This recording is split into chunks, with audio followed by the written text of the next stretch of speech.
तो दोस्तों आज हो गई है 24 फरवरी और जो बड़ी खबरें मुख्य समाचार सामने निकल के आ रहे हैं एक एक करके चलेंगे। दिन भर की जो बड़ी खबरें हैं आप तक आगे सभी बड़ी खबरें और मुख्य समाचार पहुंचाएंगे। इस वीडियो में विस्तार से खबरों को जानेंगे। खबरों की तरफ दोस्तों बढ़ते हैं उससे पहले आप लोगों से एक छोटी सी रिक्वेस्ट है कि अगर आप लोगों को आगे ये वीडियो पसंद आए तो एक प्यार वाला लाइक वीडियो को जरूर ही कीजिएगा दोस्तों, और चैनल पर नए हैं तो चैनल को सब्सक्राइब कीजिएगा और कमेंट बॉक्स में जय हिंद जय भारत जरूर ही कमेंट कीजिएगा दोस्तों। पहली और बड़ी खबर बताते चले, कांग्रेस पार्टी ने बुला ली है अब तक की सबसे बड़ी बैठक। बीजेपी के गढ़ को छीनने के लिए अब होने जा रही है बड़ी प्लानिंग। राहुल गांधी खुद ही एक्टिव मोड में। अहमदाबाद में 8 से 9 अप्रैल को होगा कांग्रेस का राष्ट्रीय अधिवेशन। आगे का रोड मैप तैयार करने पर होगा विमर्श। गुजरात में विधानसभा का चुनाव 27 में है, उसको जीतने के लिए राहुल गांधी बना रहे हैं मेगा प्लान। कांग्रेस ने ऐलान किया है कि गुजरात के अहमदाबाद में 8 और 9 अप्रैल को अखिल भारतीय कांग्रेस कमेटी का अधिवेशन आयोजित किया जाएगा, जिसमें बीजेपी की जन विरोधी नीतियों से उत्पन्न चुनौतियों, संविधान पर उसके हमले और आगे का रोडमैप तैयार करने पर विचार विमर्श किया जाएगा। कांग्रेस के महासचिव और संगठन प्रभारी केसी वेणुगोपाल ने एक बयान में कहा कि आगामी अधिवेशन न केवल महत्वपूर्ण विचार विमर्श के लिए एक मंच के रूप में काम करेगा, बल्कि आम लोगों की चिंताओं को दूर करने और राष्ट्र के लिए एक मजबूत वैकल्पिक दृष्टिकोण प्रस्तुत करने के कांग्रेस पार्टी के सामूहिक संकल्प को भी प्रदर्शित करेगा।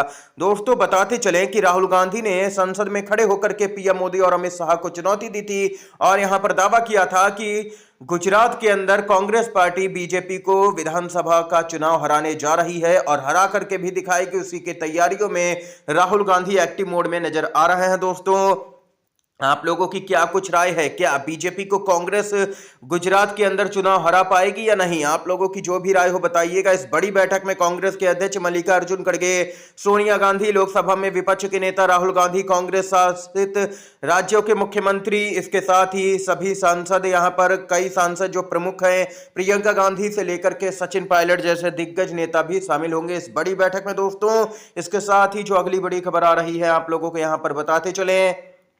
जी हां दोस्तों, इस समय ईवीएम का मुद्दा काफी गरमाया हुआ नजर आ रहा है, क्योंकि डोनाल्ड ट्रंप की तरफ से भी लगातार बैलेट पेपर के समर्थन में बयान आ रहे हैं, ईवीएम के विरोध में उनके बयान आ रहे हैं, जिसमें उनका कहना है कि ईवीएम का इस्तेमाल चुनावों में बिल्कुल भी नहीं किया जाना चाहिए, क्योंकि कंप्यूटर जो होता है वो यहां पर वोटिंग के लिए नहीं होता है। ये एलन मस्क का कहना है, जिसका ट्रंप ने भी समर्थन किया।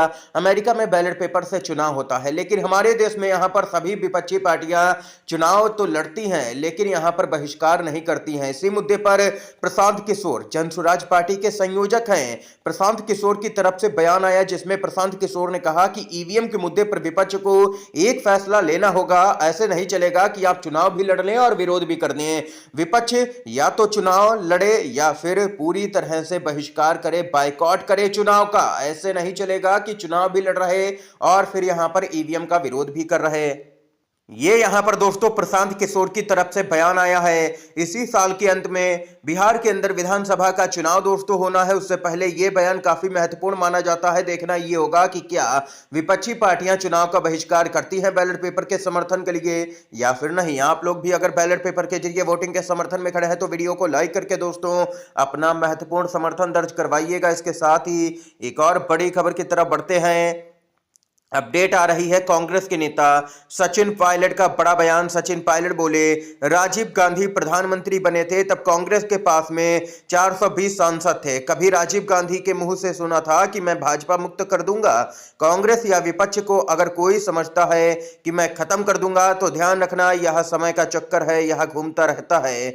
ये सचिन पायलट ने इशारों ही इशारों में चेतावनी भी दे दी है बीजेपी के उन नेताओं को यहां पर जो लगातार यहां पर सपने देखते रहते हैं कि हम कांग्रेस मुक्त कर देंगे। पीएम मोदी से लेकर के अमित शाह बयान देते हैं कि हम कांग्रेस मुक्त ही हमारा एकमात्र लक्ष्य है, यानी कि विपक्ष ही नहीं चाहते पीएम मोदी और अमित शाह देश के अंदर इस तरीके से यहां पर तानाशाही कायम करना चाहती है बीजेपी। ये सचिन पायलट ने जोरदार हमला किया है और साफ तौर पर कह दिया है कि आज आपकी सरकार है, कल को हमारी सरकार होगी, फिर आप लोगों के साथ भी ऐसा ही होगा। ये साफ तौर पर चेताया गया है दोस्तों। इसके साथ ही खबर आ रही है सुप्रीम कोर्ट का बहुत बड़ा अहम फैसला, भ्रष्टाचार रोकथाम अधिनियम के तहत प्रारंभिक जांच अनिवार्य नहीं, एफआईआर पर आदेश का मामला। सुप्रीम कोर्ट ने कहा है कि भ्रष्टाचार रोकथाम अधिनियम के तहत दर्ज हर मामले में प्रारंभिक जांच अनिवार्य नहीं है और यह आरोपित का अधिकार भी नहीं है। अदालत ने कहा कि इस कानून के तहत दर्ज मामलों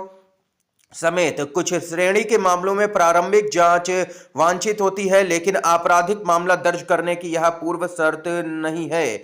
जस्टिस दीपांकर दत्ता और जस्टिस संदीप मेहता की पीठ ने 17 फरवरी के अपने फैसले में कहा कि प्रारंभिक जांच का उद्देश्य प्राप्त जानकारियों की सत्यता को प्रमाणित करना नहीं, बल्कि सिर्फ यह पता लगाना है कि क्या उक्त जानकारी से कोई संज्ञेय अपराध होने का पता चलता है। यह सुप्रीम कोर्ट ने काफी अहम फैसला दोस्तों सुनाया है। इसके साथ ही जो अगली अपडेट है उसकी तरफ दोस्तों बढ़ते हैं।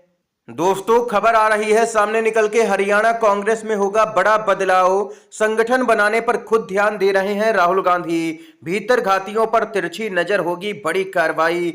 हरियाणा में कांग्रेस के संगठनात्मक ढांचे में जबरदस्त तरीके से बदलाव होगा। कांग्रेस के पूर्व अध्यक्ष एवं लोकसभा में विपक्ष के नेता राहुल गांधी ने हरियाणा से मिलने जा रहे नेताओं को संगठनात्मक बदलाव के संकेत दिए हैं। बदलाव में लोकसभा और विधानसभा चुनाव के दौरान पार्टी को नुकसान पहुंचाने वाले नेताओं का विशेष ध्यान रखा जाएगा।